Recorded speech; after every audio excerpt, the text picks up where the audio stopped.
इस कहानी के शुरू में हम एक बच्चे को देखते हैं जिसका नाम थॉर हेड्रल था। वो एक बर्फीले इलाके में था। वहाँ पर से बर्फ हटी हुई थी और उधर पानी था। उस पानी पर बर्फ के 2 टुकड़े थे। उस दूसरे टुकड़े पर आरी पड़ी हुई थी। वहाँ पर बहुत सारे बच्चे भी थे। कोई भी उतर जाना नहीं चाहता था, पर थॉर उतर जाता है। सब बच्चे उसे मना कर रहे थे, पर वो आरी को जाकर उठा लेता है। और जब वो आरी को लेकर वापस आ रहा था तभी उसका पाँव फिसल जाता है और वो पानी में गिरकर डूबने लगता है। लेकिन उसका एक दोस्त उसको बचा लेता है। अब थॉर को घर लाया गया था। उसके डैड कहते हैं कि मुझे लगता है तुम्हें सबक मिल चुका होगा। तुम मुझसे वादा करो, आइंदा तुम अपनी आने वाली जिंदगी में इस तरह का खतरा कभी अपने सर नहीं लोगे। पर थॉर अपने डैड की कोई बात का जवाब नहीं देता और इसी तरह आहिस्ता आहिस्ता वक्त गुजर जाता है और साल आता है 1937 का। थॉर अब बड़ा हो चुका था, अलग अलग जगहों पर घूमता था और वहाँ के लोगों के बारे में रिसर्च करके अपनी किताब में लिखता था। थॉर यहाँ पर इसलिए आया था ताकि वो यहाँ पर रहने वाले लोगों के बारे में रिसर्च करके इन लोगों के बारे में जान पाए। एक दिन वो अपनी दोस्त के साथ आइलैंड पर बैठा था। उनके पास एक बूढ़ा आदमी आता है, कहता है कि ये दास्तान गॉड ही जाने कि हम लोग ईस्ट से यहाँ पर कैसे आए हैं। थॉर कहता है, अच्छा, क्या आप वाकई ही ईस्ट से आए हैं? वो बूढ़ा आदमी कहता है, हाँ, हर एक चीज ईस्ट से आई है, जैसे हवा, सूरज की रोशनी, सब कुछ। और हम भी इस सूरज की रोशनी की वजह से यहाँ पर आए हैं। वो बूढ़ा आदमी अब इसको एक मूर्ति दिखाता है, एक स्टैचू। ये मूर्ति इनके देवता की थी। तो कहानी कुछ यूँ है कि ये सब लोग साउथ अमेरिका से आए थे, पर कुछ लोगों ने इनके बारे में गलत लिखा है कि सब लोग यहाँ पर एशिया से आए हैं। थॉर इस बात पर बहुत हैरान था। अब साल आता है 1946 का। थॉर पिछले 10 सालों से इन्हीं पर रिसर्च कर रहा था। उसने इस बारे में अपनी एक किताब भी लिखी। उसने अपने 10 साल आइलैंड पर गुजारे थे और फिर सब चीजों के बारे में जानने के बाद वो इस नतीजे पर पहुंचा कि वो बूढ़ा आदमी सही था। उस आइलैंड पर रहने वाले लोग एशिया से नहीं बल्कि साउथ अमेरिका से आए थे। और फिर एक दिन वो एक पब्लिशर के पास जाता है कि वो उसकी किताब को छापे, पर वो उसको मना कर देता है। वो कहता है कि तुम्हारी थ्योरी गलत है, तुम्हारी सारी रिसर्च गलत है। सालों से ये बात सुनते आए हैं कि रहने वाले लोग एशिया से हैं, ना कि साउथ अमेरिका से। और 1500 सालों से हमने इसी बात को सुना है कि उस वक्त साउथ अमेरिका के पास इतनी टेक्नोलॉजी नहीं थी, ना कोई ऐसी बोट कश्ती थी कि लोग इतना लंबा सफर तय कर पाते, जबकि एशियंस के पास ऐसा सब कुछ था। इसीलिए कोई भी तुम्हारी थ्योरी पर यकीन नहीं करेगा। थॉर कहता है वो राफ्ट पर आए थे, एक लकड़ी की बनी हुई कश्ती पर जो उन्होंने खुद बनाई थी। इस बात पर पब्लिशर हंसने लगता है, कहता है, अच्छा, अगर ऐसी बात है तो तुम जाओ राफ्ट पर अमेरिका से अपना सफर शुरू करो और पॉलिनेशिया के आइलैंड तक पहुंचकर दिखाओ। अगर तुम कामयाब हो गए तो मैं तुम्हारी किताब पब्लिश कर दूंगा। Drift from Peru to Polynesia on a... आप दूंगा, क्योंकि वो पब्लिशर ऐसा इसलिए कह रहा था कि इतनी सी राफ्ट के जरिए बड़े से समंदर को पार नहीं किया जा सकता। और अब थॉर के पास अपनी बात को साबित करने का सिर्फ एक ही रास्ता था कि वो साउथ अमेरिका से अपना सफर शुरू करे, एक राफ्ट पर जिसका सफर 8000 किलोमीटर से भी ज्यादा था, वो भी ऐसे समंदर पर जहाँ पर बड़े बड़े शिप डूब जाया करते थे। इन सब के लिए थॉर को पैसों की भी जरूरत थी। वो मैगजीन वालों के पास जाता है और उन्हें बताता है कि ये 8000 किलोमीटर लंबा सफर तय करने वाला है, वो भी एक लकड़ी की ऐसी राफ्ट पर जो 1500 साल पहले चलती थी, जिसमें कोई भी सहूलत नहीं होगी। मैगजीन वाले कहते हैं, क्या तुम मरना चाहते हो? हम ऐसे लोगों को पैसे नहीं देते जो जानबूझकर मरना चाहते हो। अब वो क्लब में जाता है और ऐसे लोगों से मिलता है जिन्होंने अपना बहुत सा वक्त समंदर में गुजारा था। वो उनको एक राफ्ट का नक्शा दिखाता है, क्या तुम मेरा साथ दोगे?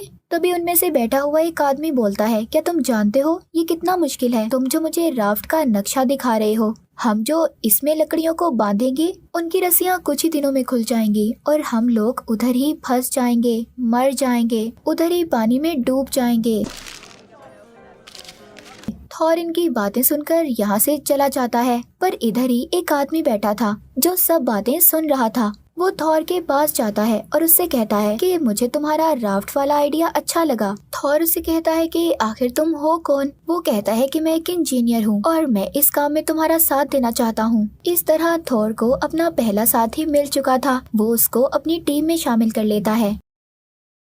अभी भी उसको इस काम के लिए पैसों की जरूरत थी। वो अपनी बीवी को फोन करता है और कहता है कि इस क्रिसमस पर घर नहीं आ सकता, मैं एक सफर पर जा रहा हूँ। उसकी बीवी मना करती है, कहती है नहीं, ऐसा नहीं करो, ये बहुत मुश्किल है। वो अपनी बीवी से कहता है अगर मैंने ऐसा नहीं किया तो मैं खत्म हो जाऊंगा। मैंने अपनी जिंदगी के 10 साल इस रिसर्च पर खर्च किए हैं। और ये कहकर वो फोन को बंद कर देता है। जिसके बाद वो अपने साथी के साथ एक जगह पर जाता है जहाँ पर बहुत सारी लकड़ियाँ थी और इसके 3 साथी भी थे। अब ये पूरे 5 लोग थे। थॉर इनसे कहता है हम इसमें किसी चीज को नहीं बदल सकते, नहीं तो हमारा ये दावा गलत हो जाएगा कि वो लोग राफ्ट पर आए थे। वो एक आदमी के पास जाता है जो बहुत अमीर था। वो उसे पैसे देने के लिए तैयार हो जाता है। इनकी खबर अखबार में भी छप चुकी थी, जिसे देखकर एक कैमरामैन भी इनकी टीम में शामिल हो जाता है ताकि ये पूरे सफर को रिकॉर्ड कर सके। इन लोगों ने राफ्ट को बना लिया था। इनको बहुत सारे लोग समंदर के किनारे अलविदा करने आते हैं।